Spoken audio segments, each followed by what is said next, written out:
oo ahaa nin kaalin weyn ku lahaa fanka Soomaalida isla markaana loo yaqaanay boqorka cuudka. Maalmihii la soo dhaafay Xudaydi waxa uu ku xanuunsanayay magaalada London isagoo uu hayay fayraska corona ee dunida aadka u saameeyay. Ayaan Maxamuud oo ah aasaasaha ururka Kayd oo ah urur ka shaqeeya qabanqaabada toddobaadka dhaqanka Soomaalida ee London kana mid ah dadkii aadka ugu dhawaa fanaanka Xudaydi ayaa BBC-da u xaqiijisay geerida Allah u naxariistay Abwaan Xudaydi. Inna lillahi wa inna ilayhi raaji'uun. Walaal warkaasi waa run. Caawa buu geeriyooday fanaankeen weynaa Xudaydi, ilaahay u naxariisto. Halkan waxaan ka wada taxtiideynayaa ummadda Soomaaliyeed oo idil meel walba ku nooshahay, fanaaniinta Soomaaliyeed fanko idil. Runtii tiir baa dumay oo runtii weli maxaa la yidhahdaa murugadii baanu nahaysa.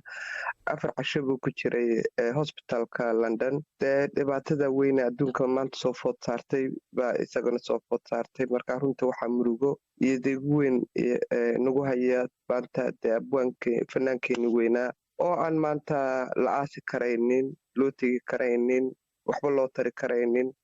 Runta murugada ugu weyn maxaa geeri waa loo siman yahay. qof walba maalintiisa u imanaysaa, laakiin sidan baan runta ah si aad iyo aad noo wada murugaysay. taasi waxay ahayd Ayaan Maxamuud oo ka mid ah dadkii aadka ugu dhawaa fanaanka Xudaydi. Fanaankaasi geeriyooday Allah u naxariistee oo markaasi noo xaqiijisay geeridiisa. Haddaba fanaaniinta ay isla soo shaqeeyeen oo weliba uu heesaha u tumay waxaa ka mid ah fanaanada Hiba Nuuro oo goor dhoweed aan weydiiyey bal waxa ay ku xasuusato Abwaan Xudaydi. Inna lillahi wa inna ilayhi raaji'uun. Goortii ugu horreysay ee aan arkay waxa ahaa markii aan dadka ku soo biiray isagoo Jabuuti ka yimi buu wuxuu igu yidhi kaman ii tumay heesta laalaygu ii tumay oo markaa heesayaan ku soo baxaya. markaasuu wuxuu hadalladee maanta aanan inan sheego ku qurux badnayn oo faanin iyo maaragtay iyo dhiirigelin isugu jira buu igu yidhi hadallada laakiin caadiga aanan marnaba iloobaynin. wuxuu igu odhan jiray gabdhahayga kuwaan ugu jecelahay taan ugu sii jecelahay baa taydu mar walba igu odhan jiray. ilaahay jannatal firdaws lacalaha ka waraabiyo.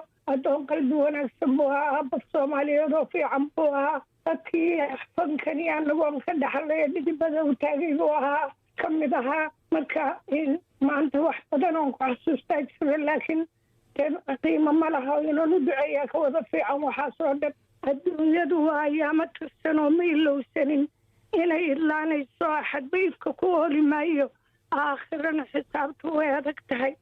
ibliisku intaanu edageline aabiga nacebe buu naga yeel, afkooda ka dhowra erayo xumo ammaan gelinaya aadmiga. salaada ooga intaana jidhku imana iimaanadaga buu naga yeel, aakhiradana helo khayriinta imtixaanka aflaxa allow naga yeel. ilaahu Xudaydi kitaabkiisa midigta kasii ka su-aalaha la weydiiyo saxda uga jawaabo. waan ooyaa qalbigan ka ooyaa qalbigan ka ooyaa waan adkaysanaya. taasina waxay ahayd fanaanada Hiba Nuuro oo goor dhoweed iga warramaysay bal waxyaabaha ay ku xasuusato Allaha u naxariistee Abwaan Axmed Ismaaciil Xuseen Xudaydi. haddaba magacaasi Xudaydi sidoo ugu baxay iyo waxyaabaha uu gaarka la ahaa waxaa isna sharaxaya Abwaan Siciid Saalax. layskuma hayo magaca Xudaydi marka la xusaba qofka kamanka ama cuudka ama sanqadhiisa qaybta miyuusiga ayaa u soo baxaya. hal abuur wuu ahaa oo heesaha hore oo qaraamiga kuwa badan buu isagu urintooda leeyahay ama ereyada lagu heeso iyo magacyadooda. hase yeeshee cuudkaasi naanaysaha uu ku lahaa siday ugu dhawaaqi jireen yamanidu ma oran kare aabbaha kamanka ayaa loo yiqiinay. wuxuu lahaa xadhig dheeraada oo lagu naanayso xadhigga 18aad cuudkiisu khayd 18 ama garacii Xudaydi bay oran jireen. xadhigga garac ahaa isagu ma ahayn oo waayo dheeraad buu ahaa ayay ku oran jireen. marka qof intii dambena macalinba ku noqday ilaa hadda markuu ingiriiska joogay iskuul buu lahaa kamanka lagu dhigo. wuxuu ka qayb geli jiray festivaalo Ireland lagu qabto oo cuudka naftigiisa international ummadaha garaaca ee Ireland ka mid tahay oo uu tegi jiray.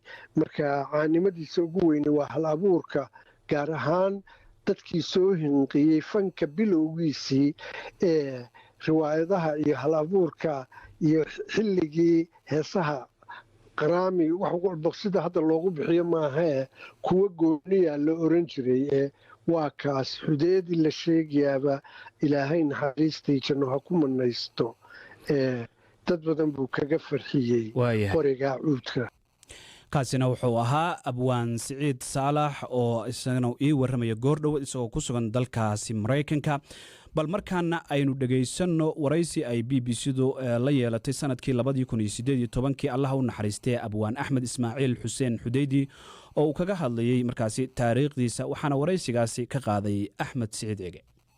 waxaan dhashay 19 jirkii waan ku soo galay Faamus, waxaan ku noqday 20 jirkii. halkaasaan ka bilaabay macallinkayga waxaa la odhan jiray Cabdi Xamdulle Shanle, reer Burco ahaa. macallinkayga labaadna wuxuu ahaa Xasan Nahaari. tartanaan soo galay. waxaa dhacay 50 meelahaas baa waxaa la sameeyey karnivaal baa laga sameeyey cadan ingiriiskii iyo iskooskii iyo hindigii iyo carabkii iyo tartan bay samaynayeen. soomaaliga anigu waaba ka baqayeen 2 nin oo Soomaaliyeed oo la kala yidhaahdo Cabdilaahi Warsame Kaarshe iyo Maxamed Cali Cabdi oo Maxamed Cali Naahil ku magac dheer. waa igu yidhi waad galaysaa Bulqasab. waxay ii soo gooyeen 2 go iyo weyso qori ka samaysan iyo masalle sidii Maxamuud Salmaan. waan galay meeshii, waan ku guulaystay. sababtaan ku guulaystay waxay ahayd kow dharka aan la galay, kuwa kale dhar aanay lahayn bay la dharkii hidaaya dhaqanka Soomaaliya dhaqanka. mid labaad keli ahaanta aan kabanka meesha u baxay iyaguna full orchestra bay ku galayeen, aniguna kabanka keligiisaan la galay. in Xudeedi kabanka aad iyo aad taqaan aad u dhageystaan waliba dadkii hore oo dhamiyay dhalinyaradana waa dhici kartaa. kabankan markii dambe ee waqtigii Ingiriisku halkan xukumayay markii dambe xorriyadda la qaatay bal iiga waran.